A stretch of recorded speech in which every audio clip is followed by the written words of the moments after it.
I'm sorry, I really don't know. I'd have to see what the issues are. I think Representative Burley talked about his our community authority. I have to remind him, it was his idea, his leadership. But the Community Authority Forest Act, I think, talks about protecting and having parts of the area set aside as a working forest and parts for the enjoyment of the people in the forest. And I'm not familiar with what they're planning to do there. Ladies and gentlemen, I tell you, till you see the bill and you see how the details of the bills are, it's hard to say which way you would go.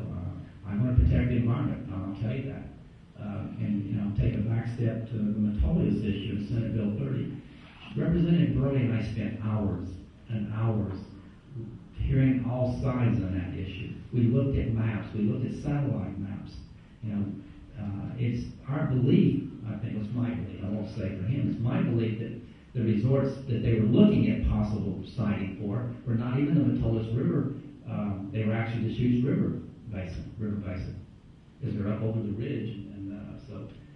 But I've been out there, I've toured some of the forest areas that they're trying to protect with latitude reduction along the Metolius. It's a beautiful area. And on the Skyland, I want to do the same thing. And I'm sorry unless I saw the bills and knew exactly what it was. I'm not sure what my position would be on that. I want to look at the details of the bill. I'm sorry. Mark?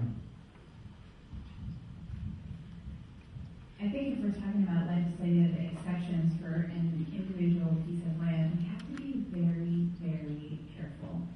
I think that the land use restrictions that we have in place may not even be restrictive enough. I strongly believe that we need to protect the amount of forest that we've got. We don't have a lot of forest land left in this state, and we need to do what we can to protect what we've got. Also, I think that there is a lot of scientific evidence that would show that large areas of forest land have microclimates that are unique. And if you go taking big chunks out of individual forest land, you start to see problems with migratory bird patterns. You start to see problems with the way that the forest maintains its health. And so I would not, at this point, without knowing more, support a legislative exception to develop land in the Skyline Forest. Well, I think I'm aware of a lot of the issues. It's me. I don't know. It's my magnetic personality. Okay. There we go. Don't take that off my time. I think I'm aware of a lot of the issues involved here. First of all, we've got the authority on the Community Forest Authority over here, but it was a mechanism to allow basically a partnership between government and entities such as the Land Trust to be able to bond, to have a funding mechanism to do the bonding part. As a primary. That was a primary aspect of that Community Forest Authority. As I understand it currently, there are a lot of negotiations going on with respect to this parcel of property that it's between the state and Fidelity, which is essentially the holding company that bought out the assets of Crown Pacific. At any rate, first of all, in reference to what Gene said, I think you can agree to a concept without agreeing to a specific piece of legislation and not having seen that specific piece of legislation. Obviously, the devil is in the details, but conceptually, no, I would oppose it. As I understand it right now, in fact, this situation may be running into a brick wall, and there may not even be effectively time to put together the legislative package that would be needed in order to effectuate this. But essentially, no. Thank you. If I could take 5 seconds and just very respectfully correct something Judy said, I don't mean to be antagonistic, but under the Community Forest Authority, there's no public ownership, there's no public debt, it's all private, nonprofit. It's a partnership, I said, between the public entity and the Land Trust to be able to with respect to Skyline Forest, there's a few things you have to consider.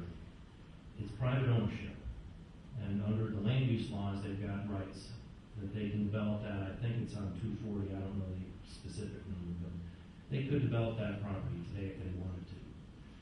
Now, the proposal that we heard earlier was out of 33,000 acres, they wanted to keep, I believe, 5,000 of it and develop a portion of that. Now, I think the question presented to us tonight, would we support or oppose the legislative exception, is premature, because all we know is we're talking 5,000 out of 33,000 acres. We have no idea what the details are like. We have no idea what type of exceptions they're looking for. So to say at this point in time, I think would be premature. But again, I want to point out the trade-off, because when I look at this, I look at the fact that we've got 33,000 acres of private forest land up here that can be developed under the existing laws. We have homes scattered throughout.